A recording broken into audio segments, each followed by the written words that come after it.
कृष्ण। राधे राधे मित्रों, मैं एक बार फिर से आपका हार्दिक स्वागत करता हूं, जहां आप सुन रहे हैं श्रीमद् भगवद गीता की एक अद्भुत और प्रेरणादायक श्रृंखला, जिसका नाम है भगवद गीता की शाश्वत शिक्षाएं। इस श्रृंखला में मैं आपके साथ श्रीमद् भगवद गीता के प्रत्येक श्लोक और उनके वास्तविक, सरल तथा जीवन परिवर्तनकारी अर्थ साझा कर रहा हूं।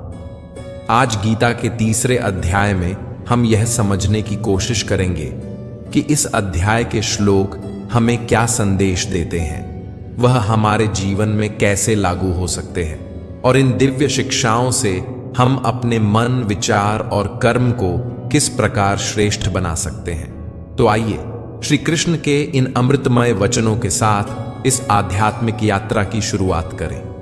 भगवद गीता अध्याय 3, कर्म योग। कर्म तो हर पल हर समय हम सब करते हैं। ऐसा कोई क्षण संभव ही नहीं है जब हम कर्म किए बिना रह सकें। कुछ कर्म झूठ और फरेब से भरे होते हैं और कुछ कर्तव्य के लिए किए जाते हैं। तो फिर ऐसे कौन से कर्म हैं जो हमें हमारे लक्ष्य तक ले जाएंगे? इसी का विश्लेषण श्री कृष्ण हमारे लिए करते हैं। अर्जुन उवाच ज्यायसी चेत कर्मणस्ते मता बुद्धिर्जनार्दन तत्किम कर्मणि घोरे मां नियोजयसी केशव। अर्जुन पूछते हैं, हे जनार्दन, यदि आपको कर्म के मुकाबले ज्ञान श्रेष्ठ लगता है तो फिर हे केशव, आप मुझे इस भयंकर कर्म युद्ध में क्यों लगाते हैं? कृष्ण ज्ञान को कर्म से अधिक बेहतर बताते हैं, तो स्वाभाविक ही अर्जुन यह प्रश्न करते हैं कि जब ज्ञान ही श्रेष्ठ है तो फिर उन्हें युद्ध करने के लिए क्यों कहा जा रहा है? क्योंकि यदि केवल ज्ञान की बात है तो अर्जुन तो वह ज्ञान कृष्ण से प्राप्त कर ही रहे हैं। फिर अपने ही लोगों को मारने जैसे भयंकर कर्म में उन्हें क्यों लगाया जा रहा है? मित्रों, यही प्रश्न हमारे भीतर भी उठता है। जब सब कुछ भगवान के अधीन है तो कर्म आखिर क्यों करना? व्यामिश्रेणे वाक्येन बुद्धिम मोहयसीव में तदेकम वद निश्चित्य येन श्रेयो हमाप्नुयाम। श्री कृष्ण की बातें सुनकर अर्जुन की बुद्धि और अधिक भ्रमित हो रही थी। समझने के बजाय वह उलझता जा रहा था। इसलिए अर्जुन विनम्रता से कहते हैं, प्रभु, एक बात स्पष्ट रूप से बताइए जिससे मेरी यह दुविधा दूर हो जाए। ऐसा एक मार्ग बताइए जिससे मुझे निश्चित कल्याण की प्राप्ति हो। अर्जुन का आशय यह है, भगवान कृपया मुझे कंफ्यूज मत कीजिए। मैं सीधी स्पष्ट दिशा चाहता हूं जिस पर चलकर मैं अपना कर्तव्य निभा सकूं। श्री कृष्ण के उपदेश गूढ़ हैं, गहरे और जटिल, जो ऊपर से देखने पर केवल ज्ञान की बातें लगते हैं। अर्जुन की उलझन यह है कि इन बातों पर चलना कठिन है, और यही उलझन हम सबकी भी है। अब श्री कृष्ण इसी दुविधा का उत्तर देंगे, सरल, स्पष्ट और जीवन को प्रकाशमान करने वाले सत्य के रूप में। श्री भगवान उवाच लोकेस्मिन् द्विविधा निष्ठा पुरा प्रोक्ता मयानघ ज्ञान योगेन सांख्यानाम कर्म योगेन योगिनाम। श्री भगवान अर्जुन से कहते हैं कि इस दुनिया में दो प्रकार की निष्ठा, दो प्रकार के विश्वास हैं। एक है सांख्य योग, जिसका संबंध ज्ञान से है, और दूसरा है कर्म योग, जिसका संबंध केवल कर्म से है। निष्ठा का अर्थ है किसी भी कार्य को करने की सबसे परिपक्व अवस्था, उसकी पराकाष्ठा, अपनी इंद्रियों को वश में करके परमात्मा में ध्यान लगाना। यह ज्ञान योग कहलाता है, जिसे संन्यास या सांख्य योग भी कहा जाता है। और दूसरा है कर्म योग, जिसका अर्थ है निष्काम भाव से कर्म करना और उसके फल में आसक्ति न रखना। न कर्मणाम अनारंभान नैष्कर्म्यम पुरुषोष्णुते न च सन्न्यसनादेव सिद्धिम समधिगच्छति। मनुष्य न तो कर्मों को प्रारंभ किए बिना निष्कर्मता अर्थात योग निष्ठा को प्राप्त कर सकता है, और न केवल कर्मों को छोड़ देने से ही सिद्ध अर्थात सांख्य निष्ठा को प्राप्त कर सकता है। मित्रों, ऐसा नहीं कि आप कर्म करें ही ना और स्वयं को सन्यासी कहें। ऐसे तो दुनिया चल ही नहीं पाएगी। अपने कर्तव्य को छोड़कर यदि आप सन्यासी बन जाते हैं और यह सोचते हैं कि आपको मोक्ष मिल जाएगा, तो यह संभव नहीं है। ऐसा नहीं हो सकता कि कर्मों को त्याग देने से ही आप कर्मयोगी या ज्ञानी बन जाएं। कर्म को न करने से या उसे हमेशा के लिए त्याग देने से कुछ भी हासिल नहीं होता। न हि कश्चित् क्षणमपि जातु तिष्ठत्य कर्मकृत कार्यते ह्यवशः कर्म सर्वः प्रकृति जैर्गुणैः। ऐसा कभी नहीं हो सकता कि मनुष्य किसी भी काल में क्षण मात्र भी बिना कर्म किए रह सके।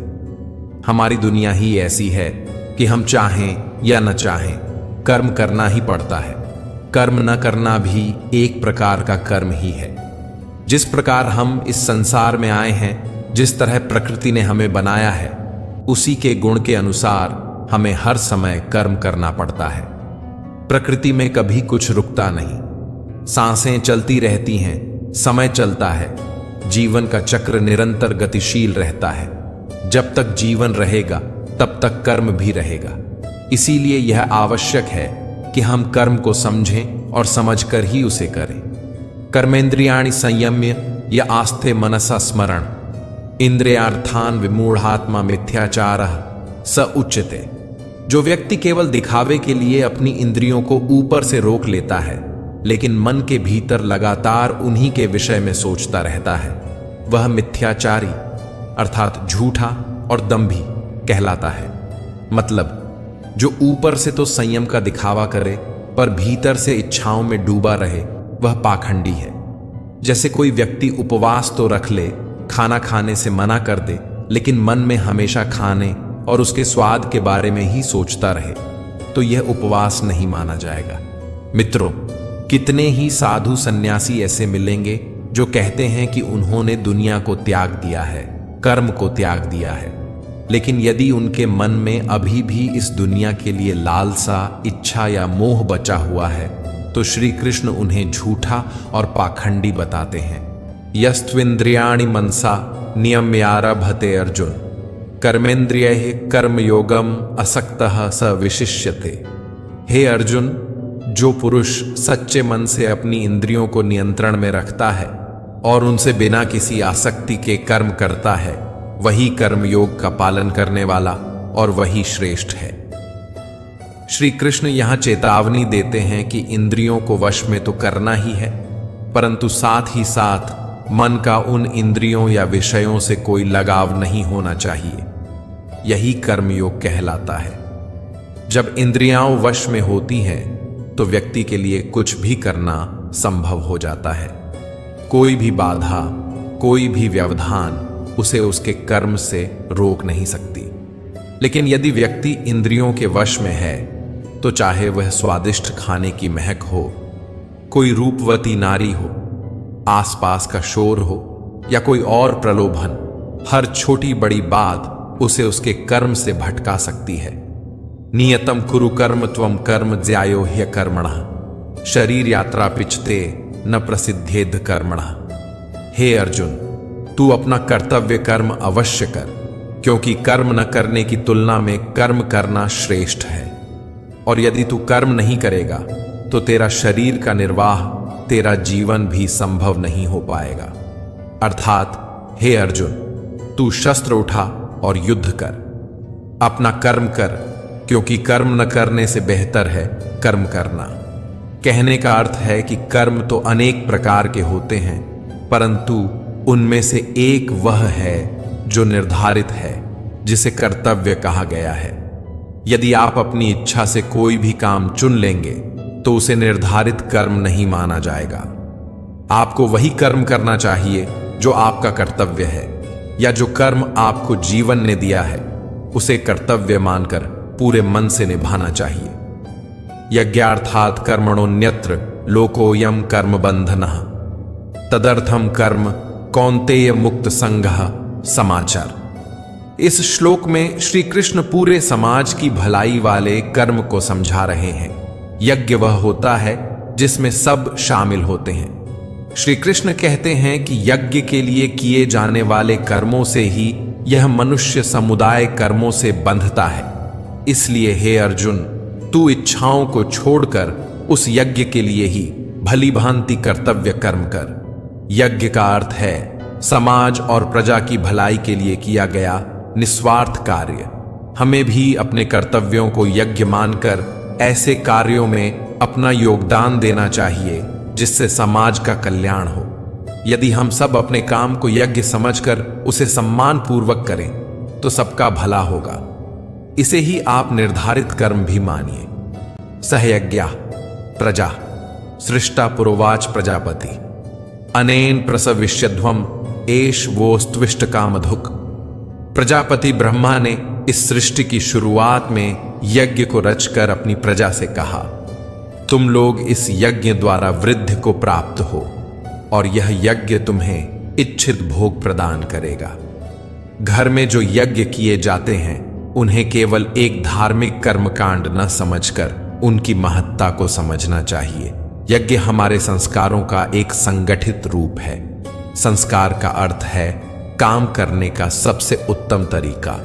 यज्ञ के माध्यम से हम हर विधि और हर संस्कार को उचित ढंग से पूरा करके अपने कर्म की शुरुआत करते हैं। यज्ञ हमें दिशा दिखाता है, मार्ग दिखाता है। यदि आगे भी हम अपने संस्कारों का पालन करते रहेंगे तो हमारा ध्येय अर्थात लक्ष्य अवश्य पूरा होगा। देवान भाव्यता नेन ते देवा भाव्यन्तु व परस्परम भाव्यन्तः श्रेयः परम वाप्स्यत्। ब्रह्मा कहते हैं कि यज्ञ के माध्यम से मनुष्य को देवताओं को प्रसन्न करना चाहिए और जब देवता प्रसन्न होते हैं तो वे बदले में मनुष्यों की भलाई करते हैं। इस प्रकार निस्वार्थ भाव से एक दूसरे की उन्नति करते हुए मनुष्य परम कल्याण को प्राप्त कर सकता है।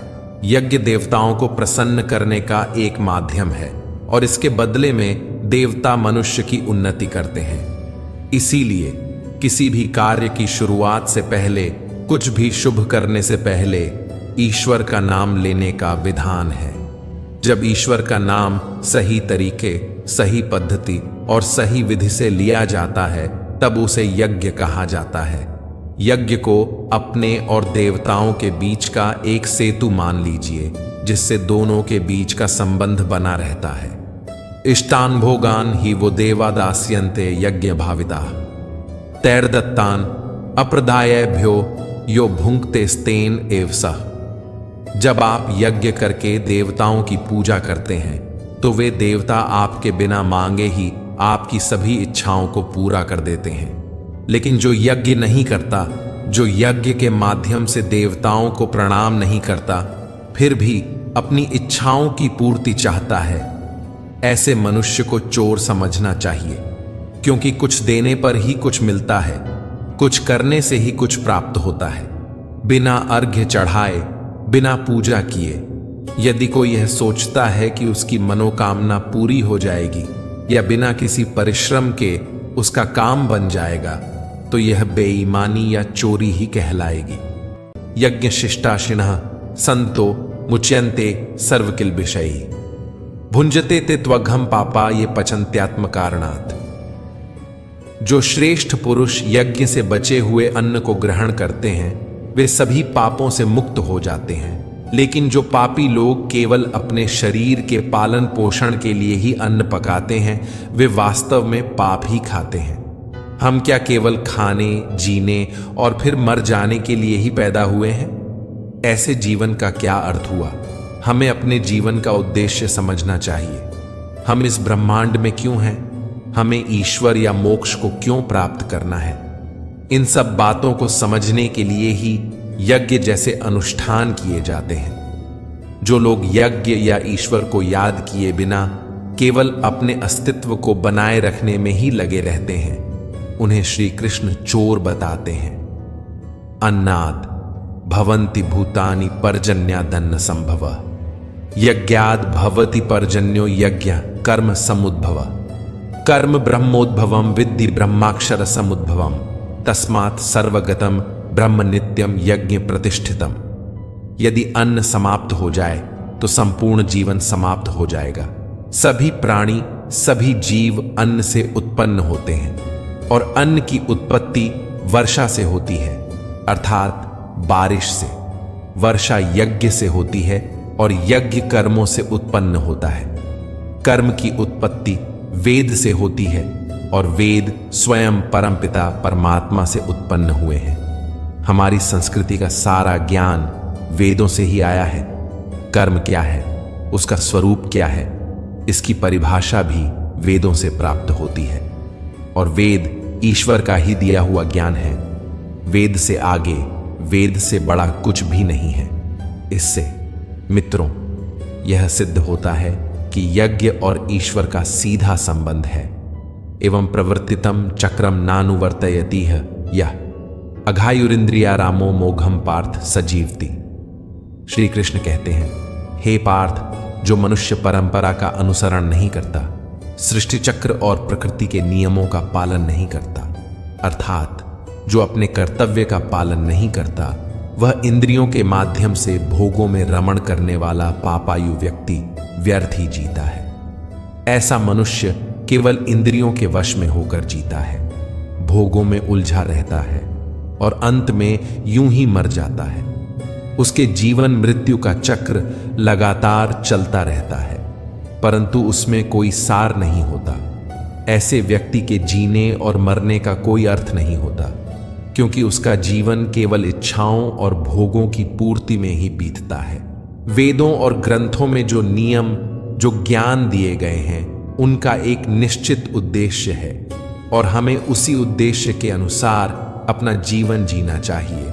यस्त्वात्मरतिरेव स्यादात्म तृप्तश्च मानवः आत्मन्येव च संतुष्टस्तस्य कार्यम न विद्यते। श्री कृष्ण आगे कहते हैं, जो मनुष्य आत्मा में ही रमण करता है, आत्मा में ही तृप्त रहता है और आत्मा में ही संतुष्ट होता है, उसके लिए कोई कर्म शेष नहीं रह जाता। अर्थात वह मनुष्य आत्मा के साक्षात्कार से पूर्ण हो चुका है और अब उसके लिए कोई बाहरी कर्तव्य नहीं रह जाता। लेकिन ऐसा मनुष्य लाखों करोड़ों में एक ही होता है। हम जैसे सामान्य मनुष्यों के लिए तो कर्तव्य ही सब कुछ है। कर्तव्य ही जीवन का धर्म है और उसी से जीवन की दिशा तय होती है। संजय उवाच नैव तस्य कृतेनार्थो न कृतेनेह कश्चन न चास्य सर्वभूतेषु कश्चिदर्थव्यपाश्रयः। संजय धृतराष्ट्र से कहते हैं, ऐसे महापुरुष जिन्होंने आत्मा को, परम सत्य को जान लिया है, उनके लिए किसी भी कर्म का कोई प्रयोजन नहीं रहता। ऐसे ज्ञानी पुरुष कर्म के बंधन से मुक्त हो चुके होते हैं, क्योंकि वे इस जगत और ईश्वर दोनों के सत्य को समझ चुके हैं।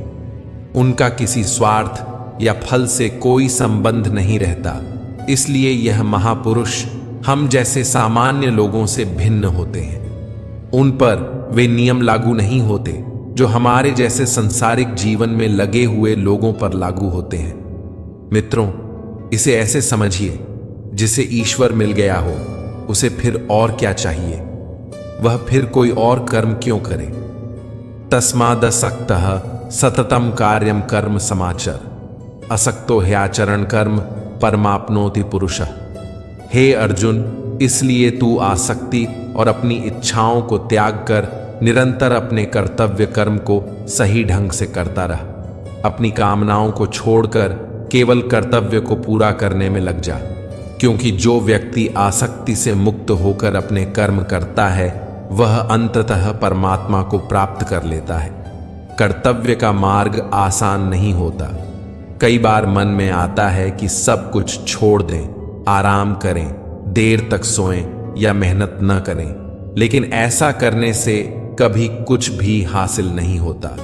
श्री कृष्ण यही समझा रहे हैं कि कर्म ही जीवन का आधार है और कर्म ही आत्मा की उन्नति का साधन। कर्मणैव हि संसिद्धिमास्थिता जनकादयः लोक संग्रह में वापि संपश्यन कर्तुमर्हसि। बहुत से लोग केवल कर्म करते हुए ही परम सिद्धि को प्राप्त हुए हैं।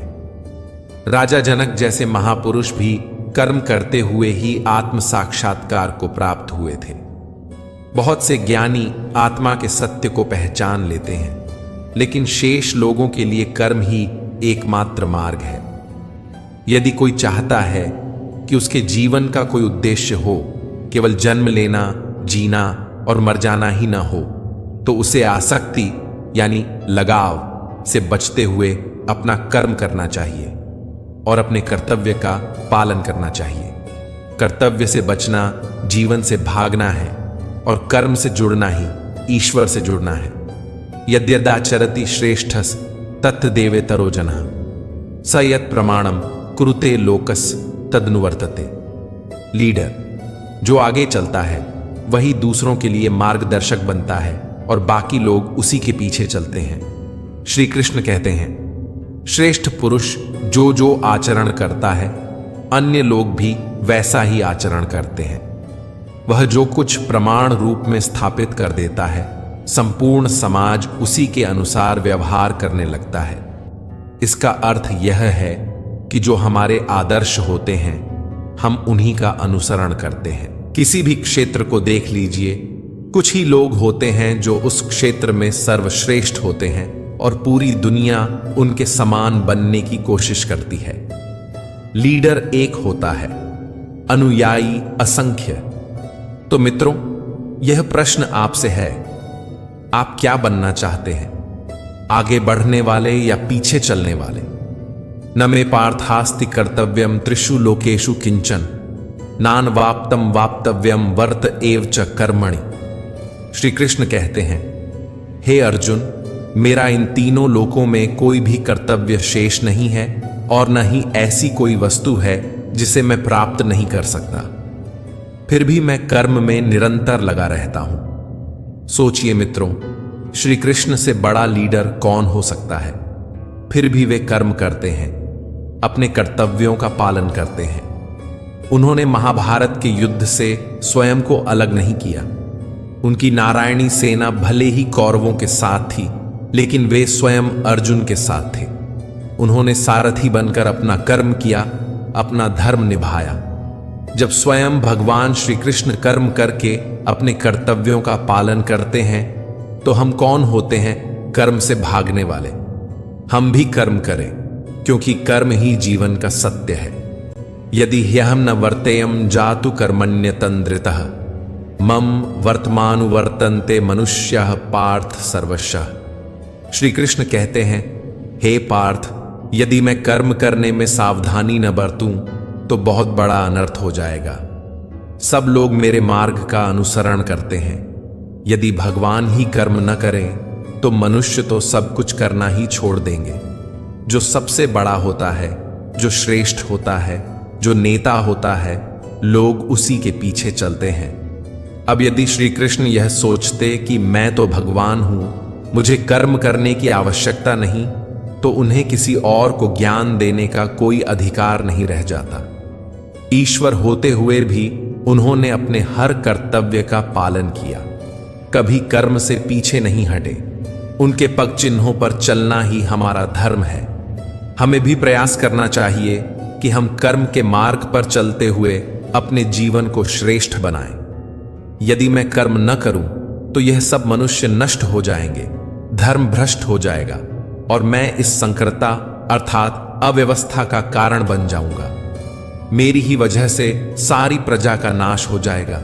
सोचिए मित्रों, यह संसार उन्हीं की लीला है, उन्हीं की रचना है, उन्हीं का खेल है। और जिसने इस खेल को रचा है, यदि वही अपने कर्म का पालन न करे तो यह संसार चल ही नहीं सकता। चाहे वह ईश्वर हो या साधारण मनुष्य, नियम सब पर समान रूप से लागू होते हैं। कर्म का नियम अटल है। इसलिए यदि श्री कृष्ण को भी कर्म करना पड़ता है तो हमें और आपको भी वही करना चाहिए। सक्ताः कर्मण्य विद्वांसो यथा कुर्वन्ति भारत कुर्याद् विद्वांस तथा सक्तश्चिकीर शुर्ल ओक संग्रहम। हे भारत, अज्ञानी लोग कर्म में आसक्त होकर काम करते हैं, किंतु विद्वान और ज्ञानी व्यक्ति को बिना किसी आसक्ति के कर्म करना चाहिए। यज्ञ करना या कर्म को सही विधि से करना हमें ज्ञानी नहीं बना देता। ज्ञान तब आता है जब हम कर्म करते हुए भी उससे लगाव नहीं रखते। कर्म तो करना ही है, लेकिन उसके फल या लाभ की आसक्ति नहीं रखनी चाहिए, और ऐसा करना आसान नहीं है। जो लोग वास्तव में ज्ञानी हैं, जिन्हें कर्मों से कोई लगाव नहीं है, जैसे साधु या सन्यासी, उन्हें समाज सेवा में लगना चाहिए। श्री कृष्ण यह बात उन लोगों से कह रहे हैं जो यह सोचते हैं कि संसार को त्याग कर केवल संन्यास लेकर उन्हें भगवान या सत्य की प्राप्ति हो जाएगी। लेकिन सच्चा ज्ञान तभी है जब आप संसार में रहकर निष्काम भाव से कर्म करें। न बुद्धि भेदम जनयेद ज्ञानाम कर्म संगिनाम जोष्येत सर्वकर्माणि विद्वान युक्तः समाचरण। जो ज्ञानी हैं, जिन्हें ईश्वर का सत्य ज्ञात हो चुका है, उनकी यह जिम्मेदारी बनती है कि उनके कर्म और आचरण से किसी अज्ञानी के मन में कर्म के प्रति अविश्वास या अपमान की भावना न उत्पन्न हो। यदि कोई अज्ञानी यह सोचने लगे कि ज्ञानी तो कुछ नहीं करता तो मैं भी क्यों करूं, तो यह संसार का संतुलन बिगड़ जाएगा। इसलिए श्री कृष्ण कहते हैं, ज्ञानी को अपने कर्मों द्वारा एक श्रेष्ठ उदाहरण प्रस्तुत करना चाहिए ताकि समाज प्रेरित हो सके। मित्रों, यदि किसी साधु को देखकर सब लोग अपना परिवार और समाज छोड़ दें तो यह दुनिया चल नहीं पाएगी। इसलिए कर्म करते हुए ही जीवन को आगे बढ़ाना धर्म है, यही सच्चा योग है। प्रकृते क्रियमाणानि गुणैः कर्माणि सर्वशः अहंकार विमूढ़ात्मा कर्ताहमिति मन्यते। हर इंसान की एक प्रकृति होती है, एक स्वभाव होता है। अपनी उस प्रकृति के अनुसार ही वह कर्म करता है। हर कर्म उस प्रकृति के गुणों के आधार पर ही होता है। जिसके अंदर अहंकार भरा होता है वह यह सोचता है कि मैं करता हूं, अर्थात करने वाला वह स्वयं है। ऐसा सोचने वाले को अज्ञानी कहा गया है। आप जो भी काम करते हैं उस काम को करवाने वाली आपकी प्रकृति है, आपके स्वभाव के गुण हैं।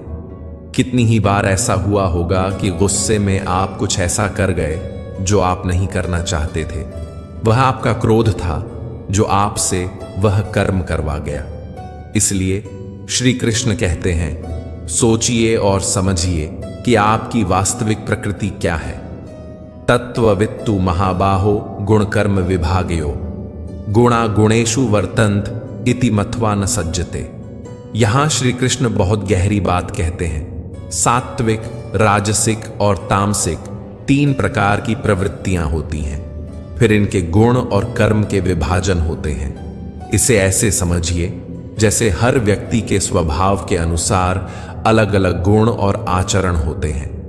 इन्हीं गुणों की वजह से मनुष्य कर्म करता है। यदि किसी में तामसिक गुण होंगे तो वह आलस्य, नींद या नकारात्मक कर्म करेगा। राजसी व्यक्ति बात बात पर अपनी बहादुरी या अहंकार दिखाने की कोशिश करेगा। जो ज्ञानी होते हैं वे यह जानते हैं कि ये गुण ही उनसे कर्म करवाते हैं। वे खुद करने वाले नहीं हैं। लेकिन जो अज्ञानी होते हैं, हम जैसे अधिकतर लोग, वे यह मानते हैं कि सब कुछ वही कर रहे हैं। प्रकृतेर गुण सम्मूढ़ा सज्जन्ते गुण कर्मसु तान कृत्स्नविदो मंदान कृत्स्नविन न विचालयेत। कर्म में लगे हुए ज्ञानियों को यह समझना चाहिए कि गुण ही उनसे कर्म करवाते हैं, वे स्वयं कुछ नहीं करते। और जब ज्ञानी इस सत्य को समझ लेते हैं तो यह उनका कर्तव्य बन जाता है कि वे अज्ञानियों को यह सिखाएं कि कर्म ही उनका धर्म है। जो ज्ञानी पुरुष होते हैं वे यह जानते हैं कि उनके अंदर के गुण आते जाते रहते हैं, बदलते रहते हैं और इन्हीं गुणों के अनुसार उनके कर्म भी बदलते हैं। इसलिए वे स्वयं को कर्म का कर्ता नहीं मानते। वे केवल कर्म करते हैं और परिणाम को ईश्वर पर छोड़ देते हैं। मित्रों, हमें भी यही सीखना चाहिए। बस कर्म करते रहिए और बाकी सब कुछ भगवान पर छोड़ दीजिए। मयि सर्वाणि कर्माणि सन्नयस्याध्यात्म चेतसा निराशीर निर्ममो भूत्वा युध्यस्व विगतज्वरः। श्री कृष्ण अर्जुन से कहते हैं, हे अर्जुन, तू अपने सभी कर्म मुझे, उस अंतर्यामी परमात्मा को अर्पित कर दे। आशा को त्याग दे, ममता को त्याग दे और शोक या दुख को दूर करके युद्ध कर। मित्रों, हमें अपने सभी कर्म भगवान को समर्पित कर देने चाहिए। न कोई आशा रखनी है, न ममता, न कोई दुख या भय। कुछ भी भाव नहीं रखना है, बस अपने कर्म में लग जाना है। श्री कृष्ण का यही उपदेश सफलता का सबसे बड़ा सूत्र है। यदि आप आशा, ममता और दुख को त्याग कर केवल अपने कर्म में लग जाए तो उन्नति निश्चित है। बस काम कीजिए पूरे समर्पण और निस्वार्थ भाव से, और सफलता आपके चरण चूमेगी। ये मे मतमिदम नित्यम अनुतिष्ठन्ति मानवा, श्रद्धावंतों सूयंतो मुच्यन्ते तेति कर्म भी। जीवन का उद्देश्य है मोक्ष प्राप्त करना, अर्थात जीने और मरने के चक्र से मुक्त होना। निष्काम कर्म का अगला कदम यही है। इसी के बारे में श्री कृष्ण कहते हैं कि जो मनुष्य बिना किसी दोष दृष्टि के श्रद्धा और विश्वास के साथ मेरे इस मत का सदा अनुसरण करता है, वह सारे कर्मों के बंधन से मुक्त हो जाता है। जो व्यक्ति सुख, दुख और मोह को त्याग कर केवल अपने कर्म को सच्चे मन से भगवान को अर्पण करता है, वह कर्म के सभी बंधनों से छूट जाता है। और कर्म के बंधन से छूटने का अर्थ है जन्म मृत्यु के चक्र से मुक्ति पाना। ये त्वेतदभ्यसूयन्तो नानुतिष्ठन्ति में मतम, सर्व ज्ञान विमूढ़ांस्तान विद्धि नष्टान चेतसः। श्री कृष्ण कहते हैं कि कई लोग अपने अहंकार में डूबे रहते हैं और स्वयं को बहुत बड़ा मानते हैं। उन्हें यह भ्रम होता है कि सब कुछ वही करते हैं, वही सबसे सक्षम है। ऐसे लोग यह नहीं मानते कि अपने कर्म को ईश्वर को अर्पित करना चाहिए। वे अपने झूठे ज्ञान और घमंड में मस्त रहते हैं। श्री कृष्ण उन्हें मूर्ख बताते हुए कहते हैं कि उनसे दूर रहना चाहिए। संसार में ऐसे लोग बहुत मिलेंगे जिन्हें लगता है कि वे कभी गलती नहीं करते। अपने धन, पद या ज्ञान के अभिमान में वे किसी की बात सुनना भी उचित नहीं समझते। ऐसे लोगों से दूरी बनाए रखना ही बुद्धिमानी है। सदृशम चेष्टते स्वस्या प्रकृतेर ज्ञानवाणपि, प्रकृतिं यान्ति भूतानि निग्रह किम करिष्यति। सभी प्राणी अपनी प्रकृति के अनुसार ही कर्म करते हैं। ज्ञानी व्यक्ति भी अपनी प्रवृत्ति के अनुसार ही कार्य करता है। श्री कृष्ण बताते हैं कि हर प्राणी का एक स्वभाव होता है, एक प्रकृति होती है, और उसी के प्रभाव में आकर वह काम करता है। यहां तक कि जो ज्ञानी होते हैं वे भी अपनी प्रवृत्ति से बंधे होते हैं। किसी से उसके स्वभाव के विपरीत काम करवाने की कोशिश करना व्यर्थ है। मनुष्य अपने स्वभाव से मजबूर है, इसलिए किसी की प्रकृति को बदलने का प्रयास करना केवल समय की बर्बादी है। इंद्रियस्येन्द्रियस्यार्थे राग द्वेषो व्यवस्थितो तयोर्न वशमागच्छेत्तो ह्यस्य परिपंथिनो। इंद्रियों में ही प्रेम और द्वेष दोनों विद्यमान हैं। मनुष्य को इन दोनों के वश में नहीं होना चाहिए, क्योंकि ये दोनों ही उसके कल्याण के मार्ग में बाधा डालते हैं। इंद्रियों में हर प्रकार का भाव छिपा है, अच्छा भी और बुरा भी। हमें इन दोनों में फंसना नहीं चाहिए। इसी फंसने से मोह की शुरुआत होती है और मनुष्य इंद्रियों के जाल में उलझता चला जाता है, जिससे निकल पाना अत्यंत कठिन हो जाता है। इसलिए श्री कृष्ण कहते हैं कि काम, क्रोध, मद, लोभ और मोह ये सभी हमारे सबसे बड़े शत्रु हैं। श्रेयान् स्वधर्मो विगुणः परधर्मात् स्वनुष्ठितात्, स्वधर्मे निधनम श्रेयः प्रधर्मो भयावह। श्री कृष्ण कहते हैं अच्छी प्रकार आचरण में लाए हुए दूसरों के धर्म से गुण रहित भी अपना धर्म अति उत्तम है। अपने धर्म में तो मरना भी कल्याणकारक है और दूसरे का धर्म भय को देने वाला है। हर किसी को अपना कर्तव्य, अपना कर्म और अपना धर्म ही करना चाहिए। श्री कृष्ण कहते हैं कि अगर अपने धर्म के लिए मरना भी पड़े तो भी अच्छा है, लेकिन कभी किसी दूसरे के धर्म को स्वीकार नहीं करना चाहिए। कोई बेहद कमजोर, जिसे खुद पर विश्वास ना हो, दूसरे के धर्म को अपनाता है। जिसमें थोड़ा सा भी आत्मसम्मान होता है वह कभी दूसरे के धर्म को नहीं अपनाता। अर्जुन उवाच अथकेन प्रयुक्तो यम पापम चरति पुरुषः अनिच्छन्नपि वार्ष्णेय बलादिव नियोजितः। अर्जुन कहते हैं, हे कृष्ण, तो फिर यह मनुष्य खुद न चाहते हुए भी जबरदस्त किस बात से प्रेरित होकर पाप का काम करता है। अर्जुन यहां पर बड़ा उचित सवाल करते हैं, मित्रों, क्यों मनुष्य श्री कृष्ण के कहे अनुसार नहीं चल पाता? क्यों वह पाप के रास्ते पर चलता है? ऐसा क्या हो जाता है लोगों के साथ कि वे सही रास्ते पर नहीं चल पाते, गलत रास्ते पर क्यों चलने लगते हैं? चाहे वे इस बात को जानते हों या न जानते हों, वह क्या चीज है जो उन्हें विवश करती है? पाप के लिए उनकी बुद्धि, उनके मन, उनके गुण किस बात को दोष दें? श्री भगवान उवाच, काम एष क्रोध एष रजोगुण समुद्भवः महाशनो महापापमा विद्यैनमिह वैरिणम। श्री भगवान कहते हैं, रजोगुण से उत्पन्न होता है काम और काम में से निकलता है क्रोध अर्थात गुस्सा। काम या क्रोध कभी रुकता नहीं अर्जुन, बस बढ़ता ही रहता है। इसको अपना सबसे बड़ा शत्रु मानना चाहिए। मित्रों, श्री कृष्ण बताते हैं कि आखिर पापी पाप किस कारण करता है, किसी के पाप करने की वजह क्या होती है? वजह है रजोगुण। इसी की वजह से काम, क्रोध या राग, द्वेष जैसे भाव पैदा होते हैं जो कि पाप की वजह होते हैं। इन्हीं द्वेषों को श्री कृष्ण शत्रु बताते हैं। इन भावों के मन में आते ही आपको समझ जाना चाहिए कि आप पर शत्रु हावी हो रहा है और आपको उसे रोकने की जरूरत है। धूमे नाव्रियते वह निर्यथा दर्शो मलेंच यथोल बेणावृतो गर्भस्तथा तेने दमावृतम। जिस प्रकार धुएं से आग और धूल से दर्पण ढका जाता है तथा जिस तरह से जेर से गर्भ ढका रहता है, वैसे ही उस काम द्वारा हमारा यह ज्ञान ढका रहता है। राख जलती रहती है और उसके धुएं में आग छुपी रहती है। शीशे पर अगर धूल हो तो चेहरा साफ नहीं दिखता।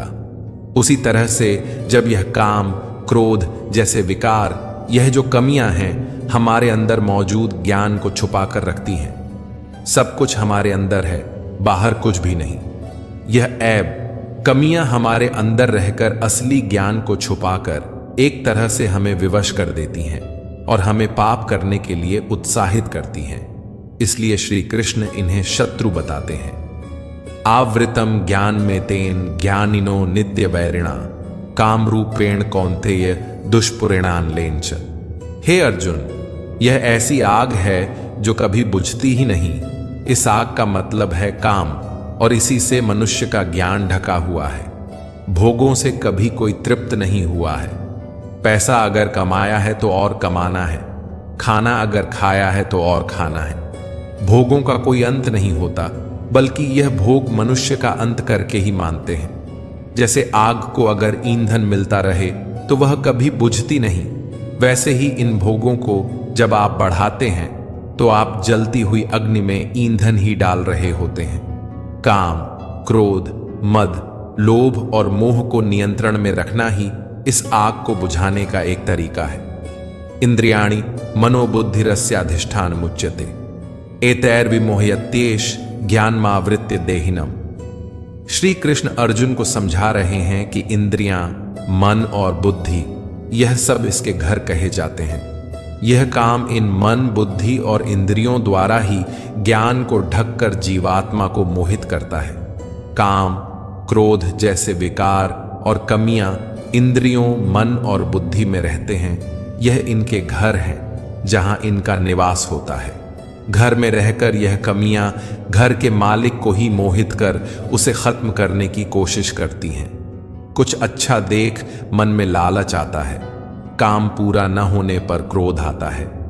इसी तरह से यह कमियां हमारे दिल दिमाग पर कब्जा करना शुरू करती हैं और हम हमेशा इनके वश में रहते हैं। तस्मात्त्वमिन्द्रियाण्यादो नियम्य भर्तर्षभ पापमाणम प्रजहि ह्येणम ज्ञान विज्ञान नाशनम। हे अर्जुन, तू पहले इंद्रियों को संयमित कर। इस ज्ञान और विज्ञान का नाश करने वाले महान पापी काम को कुछ भी करके बलपूर्वक मार दे। श्री कृष्ण अर्जुन को सलाह देते हैं, मित्रों, कि इससे पहले यह काम और क्रोध जैसे शत्रु तुझ पर कब्जा कर ले, तू अपनी इंद्रियों को वश में करके अपने काम और क्रोध को मार दे। यह काम और क्रोध ही हैं जो हमारे अंदर मौजूद ज्ञान को खत्म कर उसमें शंका भरते हैं, हमें हमारे रास्ते से भटकाते हैं। कितनी ही बार आपके साथ भी होता होगा कि कोई जरूरी काम करते हुए आराम करने का मन करता होगा। बस यही वह समय होता है मित्रों, जब आपको अपनी इंद्रियों को वश में करना होता है। इंद्रियाणि पराण्याहुरिंद्रियेभ्यः परम मनः मनसस्तु परा बुद्धिर्यो बुद्धेः परतस्तु सः। इंद्रियों को स्थूल शरीर से बेहतर बलवान और सूक्ष्म यानी कि कोमल कहा गया है। इन इंद्रियों से बेहतर मन है, मन से भी बेहतर बुद्धि है, और जो बुद्धि से भी बड़ा है वह आत्मा है।